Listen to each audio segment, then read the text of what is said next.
पुण्यात्माओं, कहने का भाव ये है कि पहले हमने इस काल के इस षड्यंत्र को समझना होगा।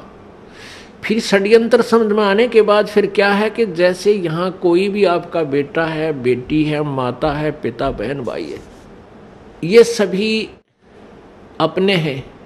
चाहे कोई रिश्तेदार है या बाहर वैसे कोई प्राणी है, दूर देश का है, गांव का है, कोई भी प्राणी है, ये सब अपने ही हैं। हम एक पिता की संतान हैं। अब हम यहाँ काल के जाल में फंस गए और यहाँ की जो मर्यादा, यहाँ की व्यवस्था, यहाँ का नियम कानून ऐसा है, तो फिर हमने अपने बच्चों को, भाइयों को, बहनों को, मित्रों को, जो भी हमारे संपर्क में आवे, उनको सबसे बड़ा उनका उपकार ये है कि उनको इस काल के जाल से परिचित करावें। और फिर आपके बेटे हैं, बेटी हैं, आपके भाई हैं, बहन हैं, माता पिता हैं,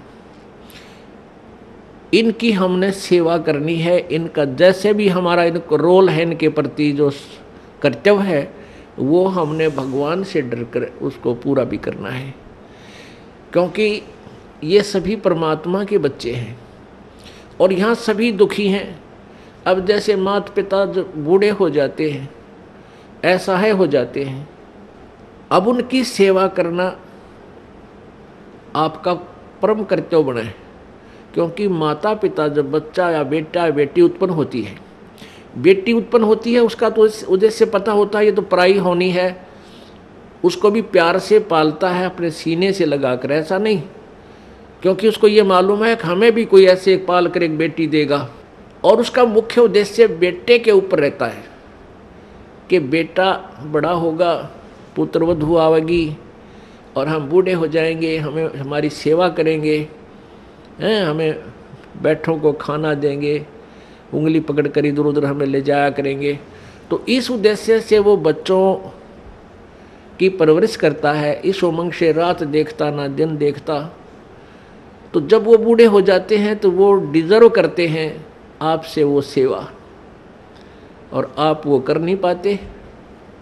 क्यों नहीं कर पाते? क्योंकि आपको ये नहीं मालूम कि हम यहाँ भयंकर जाल में फंसे हुए हैं और परमात्मा ने जो हमें यहाँ कर्तव्य दिया है उसको ना निभाकर भी हम दोषी बन रहे हैं, पाप के भागी बन रहे हैं। और काल तो हमसे पाप करवाता रहता है ताकि ये मेरे जाल में फंसे रहें।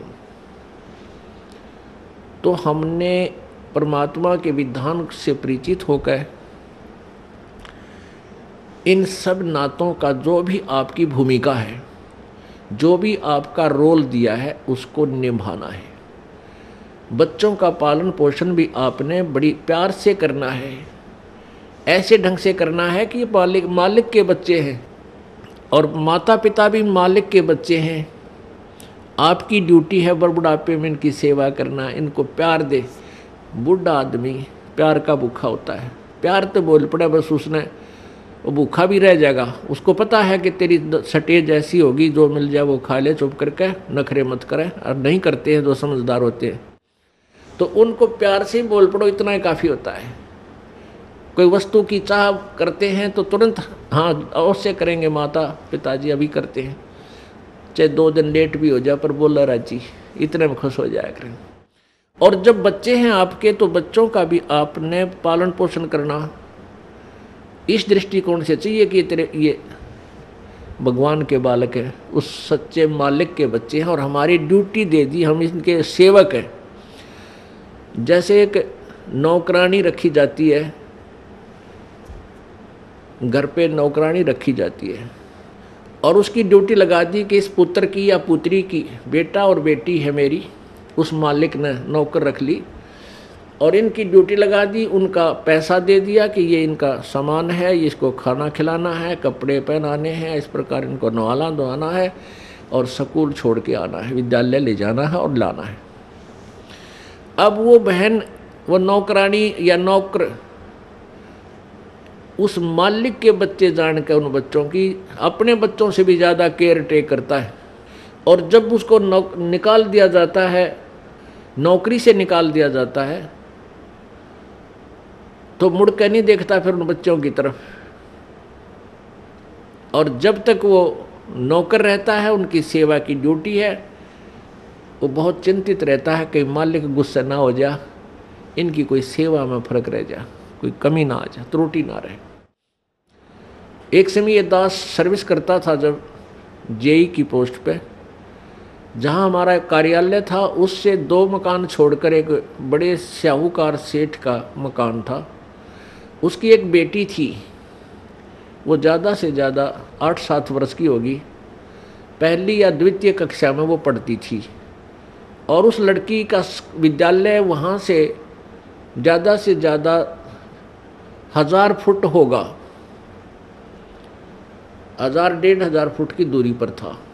तो उस मालिक ने उस बेटी के लिए कोई साधन नहीं लगा रखा था, कोई रिक्शा वगैरह नहीं ला रखी थी, थोड़ी दूरी पर था।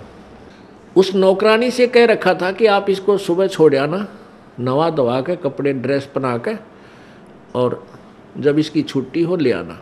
वो उसको ऐसे ही प्रतिदिन लेकर जाती थी और छुट्टी होते ही उसको ले आती थी, पैदल ही लाती थी।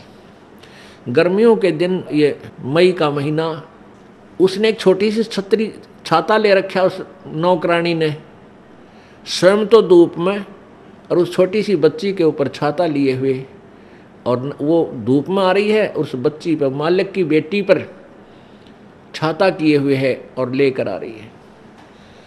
यानी इतनी सेवा, इतनी अपने पंचुअल थी अपनी सेवा में।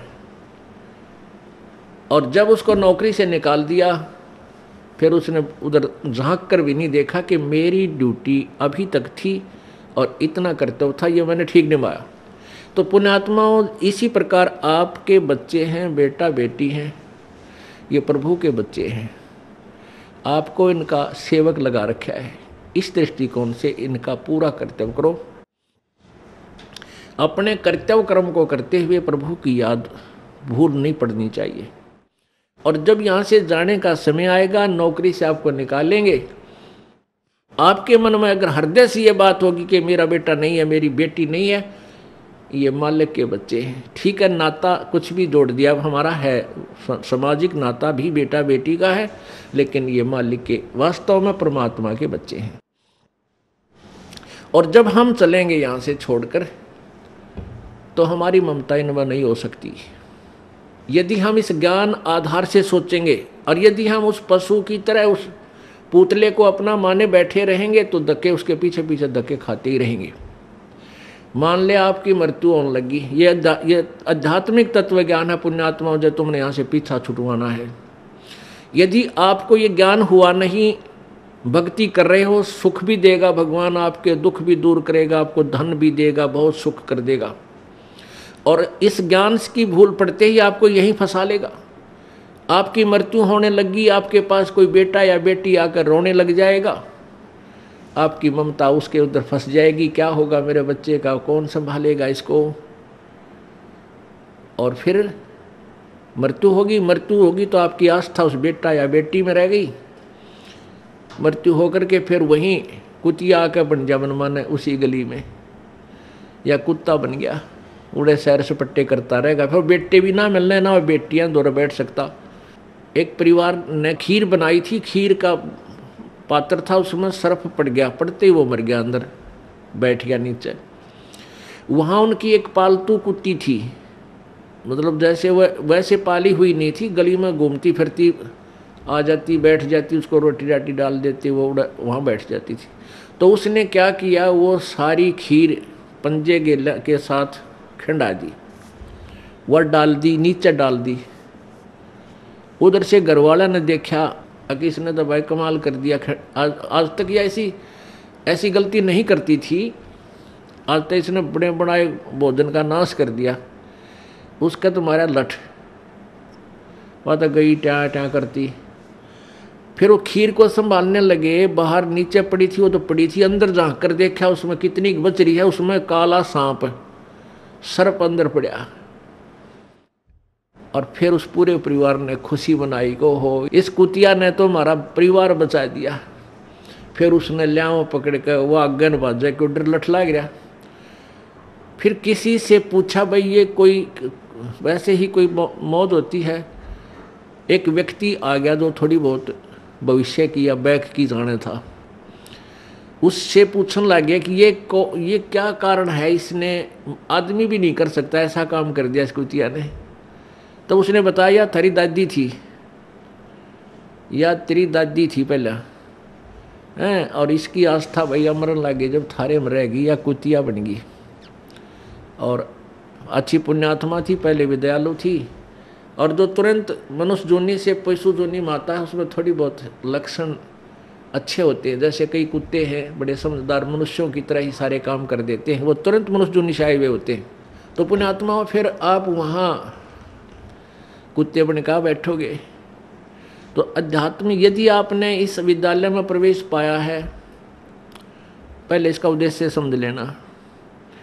इस विद्यालय का उद्देश्य है आपका यहाँ जन्म मृत्यु से सदा के लिए झंझट छुटवा देना और सतलोक में वहाँ भेज देना जहाँ कभी दुख नहीं, कभी मृत्यु नहीं, कोई रोग नहीं, कोई कोड नहीं, कोई आपदा नहीं आती, किसी चीज़ का अभाव नहीं, जहाँ हम पहले रहते थे। अब जब तक आप मालिक के चरणों में रहोगे तो यहाँ का सुख तो आपको मिलेगा मिलेगा। आपके भाग्य में ना होगा तो भी दाता आपको देगा। ये दयालु है, ये समर्थ है, इसके पास फुल पावर है। और फिर आपकी मृत्यु तो होगी, क्योंकि यहाँ तो कोई रह ही नहीं सकता। इस मिट्टी के खिलौनों में कितने दिन रह सकता है?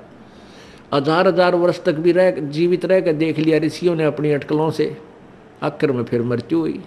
यहाँ तो मृत्यु होगी। वो दिन तो डेफिनेटली आओगा जिस दिन आपने यहाँ छोड़ना ही पड़ेगा, चाहे कितना काम रह रहा हो।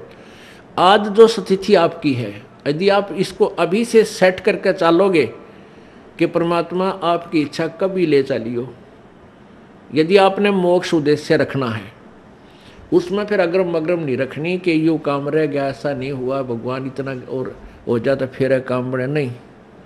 चाहे कभी कहे परमात्मा, चालन की तैयारी करनी पड़ेगी आपने। तो आपने यहाँ से तो जाना ही पड़ेगा। यदि आप श्रद्धा नहीं हटाओगे, यहाँ से आस्था नहीं हटाओगे, तो भी मृत्यु होगी, तो यहीं आ जाओगे। इस ज्ञान को आधार बना के और परमात्मा को साक्षी रख के जब भी चालन की तैयारी आवे, किसी समय आ जा, सहर्ष चल पड़े कि कभी ना कभी तो पीछा यहाँ से छुटवाना ही पड़ेगा। मान लीजिए आप परमात्मा के मार्ग पर लगे हुए हो और आपके साथ कोई ऐसी घटना, वैसे तो मालिक घटना नहीं देता जल्दी सी, वो भी आपकी कोई त्रुटि होगी या परमात्मा की कोई और रजा होगी, उसमें वो आपके हित में ही होगी। जैसे जिसको हम अकाल मौत कहते हैं, तो यहाँ पहले तो अकाल मौत आपकी होगी नहीं, और होगी तो घनी आपके ऊपर मेहर होगी, कोई विशेष कृपा होगी, या आपका नाम टूट चुका हो। प्रथम तो अकाल मृत्यु होगी नहीं इस मालिक के चरणों माने के बाद। इसके हाथ में है मासा घटे ना चल बढ़े, विधना लिखे जो लेख, और साचा सतगुरु मेट कर ऊपर मार दे मेघ। ये वो परमात्मा है जिस लिखे हुए लेख को, प्रारब्ध को कोई भी चेंज नहीं कर सकता। ये परमेश्वर कबीर देव उसको चेंज कर सकता, उस भाग्य को बदल सकता है। तो ये तो उसके साथ होगा जो हृदय से, तन मन धन से कोई मर्यादा भंग नहीं करता है, प्रभु के चरणों में लगा हुआ है। और दूसरे जो परमात्मा के चरणों में लगे हुए हैं और परमात्मा की कुछ और रजा है कि कई कारण हो जाते हैं पुण्यात्माओं, तो उसको ऐसे अकाल मौत, वो स्वयं ही अकाल मौत मृत्यु करेगा उसकी, और तुरंत ही उसको दूसरा जीवन देकर पार करेगा। वो उसने अपनी आत्मा को देखना है।